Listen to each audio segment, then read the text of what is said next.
National geography की team पहली बार एक ऐसे आइलैंड पर डॉक्यूमेंट्री बनाने जा रही थी जहां से कोई भी जिंदा वापस नहीं आता। जब वो लोग आइलैंड के किनारे पहुंचे तो आइलैंड में से कुछ बिना कपड़े पहने हुए लोग बाहर निकले और उन्होंने नेशनल ज्योग्राफिक की टीम की शिप पर तीरों से हमला कर दिया, जिसमें एक तीर आकर सीधा डायरेक्टर की टांग में लगा, जिससे वो घायल हो गए और वो उल्टे पांव वापस भागने पर मजबूर हो गए। ये आइलैंड कौन सा है और आज भी हम यहाँ क्यों नहीं जा पाते, बताएंगे इस वीडियो में। नमस्कार दोस्तों, स्वागत है आपका हमारी इस वीडियो में। भारत के ईस्ट में करीब 1400 किलोमीटर दूर अंडमान आइलैंड मौजूद है। ये इंडियन टेरिटरी का ही हिस्सा है, जहाँ पर कई छोटे बड़े गांव मौजूद हैं। यहाँ का सबसे ज़्यादा आबादी वाला शहर पोर्ट ब्लेयर है, जहाँ पर एयरपोर्ट भी है। ये एयरपोर्ट ही है जो कि अंडमान आइलैंड को पूरी दुनिया के साथ जोड़ता है। लेकिन हैरत की बात है कि इतने चहल पहल वाले शहर से सिर्फ 50 किलोमीटर दूर एक ऐसा आइलैंड मौजूद है जहां इंसानों की वो सिविलाइजेशन रहती है जिन्होंने अपनी एक अलग ही दुनिया बसा रखी है। नॉर्थ सेंटिनल आइलैंड के नाम से पहचाने जाने वाला ये आइलैंड सिर्फ 50 स्क्वायर किलोमीटर बड़ा है, जिसे हर तरफ से हरे भरे पेड़ों ने ढक रखा है, जिसकी वजह से इसके अंदर ना ही किसी ड्रोन और ना ही किसी सैटेलाइट से देखा जा सकता है। इस आइलैंड में कौन से लोग बसते हैं, इसका पता आज तक कोई नहीं लगा पाया। हिस्ट्री में कई लोगों के द्वारा यहाँ जाने की कोशिश की जा चुकी है, लेकिन यहाँ रहने वाले लोग बाहर से आने वाले शख्स को बिल्कुल पसंद नहीं करते। किसी बाहरी इंसान को देखकर ये लोग सीधा तीरों की बारिश कर देते हैं और जान लेना तो इनके लिए कोई मायने ही नहीं रखता। अंडमान आइलैंड के पोर्ट ब्लेयर शहर के 50 किलोमीटर दूर इस आइलैंड पर आज भी शायद स्टोन एज चल रहा है। लेकिन आखिर ऐसा क्यों? आखिर क्यों ये लोग बाहर की दुनिया से राब्ता क्यों नहीं रखना चाहते? ये सब समझने के लिए हमें इस आइलैंड के इतिहास को समझना होगा। सदियों से ये माना जा रहा है कि नॉर्थ सेंटिनल आइलैंड पर रहने वाला कबीला ह्यूमन सिविलाइजेशन का वो गिरोह है जो किसी दौर में हमसे बिछड़ गया था। 26,000 साल पहले समंदर का लेवल कम हुआ करता था, तब ये आइलैंड नहीं बल्कि एशियन कॉन्टिनेंट का हिस्सा हुआ करता था।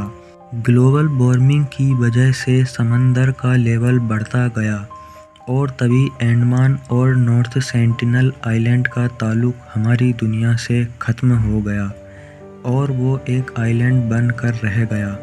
इसके बाद दुनिया एक के बाद एक तरक्की करती गई, लेकिन इन आइलैंड पर रहने वाले लोगों के लिए यही उनकी दुनिया थी। हमें तो इनकी इस दुनिया के बारे में तब पता चला जब 1789 में एक ब्रिटिश शिप अंडमान आइलैंड पर जा पहुंची, लेकिन उन्होंने नॉर्थ सेंटिनल आइलैंड को विज़िट नहीं किया क्योंकि ये एक छोटा सा आइलैंड है। शायद उनकी नज़र में इसकी वैल्यू नहीं थी। साल 1867 में जब इंडिया पर ब्रिटिश राज था, तब उनकी एक शिप इंडिया से अंडमान आइलैंड जा रही थी, तो रास्ते में नॉर्थ सेंटिनल आइलैंड के करीब वो ख़राब हो गई। इस शिप में 106 ब्रिटिशर्स और इंडियंस मौजूद थे।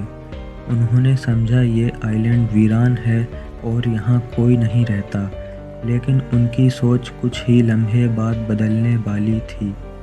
रेस्क्यू के इंतज़ार में उन्होंने कुछ दिन यहीं पर पनाह लेने का फैसला किया। तीसरे दिन आइलैंड पर छुपे कबीले ने इन पर तीरों से हमला कर दिया। कई लोग मारे गए और कई लोगों को रॉयल नेवी ने रेस्क्यू कर लिया। 1947 में जब इंडिया आज़ाद हुआ तो अंडमान आइलैंड तक का सारा एरिया इंडिया के हिस्से में आया। यहाँ पर रहने वाले लोग अब इंडियंस कहलाने लगे थे। इसमें नॉर्थ सेंटिनल आइलैंड पर रहने वाला कबीला भी था। इंडियन गवर्नमेंट ने फैसला किया कि इस कबीले से एक पीसफुल कॉन्टैक्ट किया जाए। 1967 में एक इंडियन एंथ्रोपोलॉजिस्ट त्रिलोकनाथ पंडित ने ये काम अपने सिर लिया। वे आइलैंड के चारों तरफ चक्कर लगाते और उस आइलैंड पर रहने वाले लोगों के लिए खाने के लिए गिफ्ट फेंकते जाते। साल 1974 में नेशनल ज्योग्राफिक की टीम ने आइलैंड पर एक डॉक्यूमेंट्री बनानी चाहिए जिसका नाम man in search of man रखा गया। इनकी टीम एक बड़ी बोट में सवार थी जिसमें त्रिलोकनाथ पंडित भी शामिल थे। उनका ख्याल था कि वे आइलैंड के और करीब जाएंगे और उनके लिए गिफ्ट रखेंगे तो लहरों से तैरकर किनारे पहुंच जाएंगे और कुछ दिन बाद आइलैंड पर जाकर डॉक्यूमेंट्री शूट करेंगे। वे 3 दिनों तक गिफ्ट फेंकते रहे, लेकिन जब वो आइलैंड के करीब गए तो उनका प्लान फेल हो गया। कबीले में रहने वाले लोगों ने उन पर तीरों की बारिश कर डाली, जिसमें से एक तीर सीधा डायरेक्टर की टांग पर आकर लगा।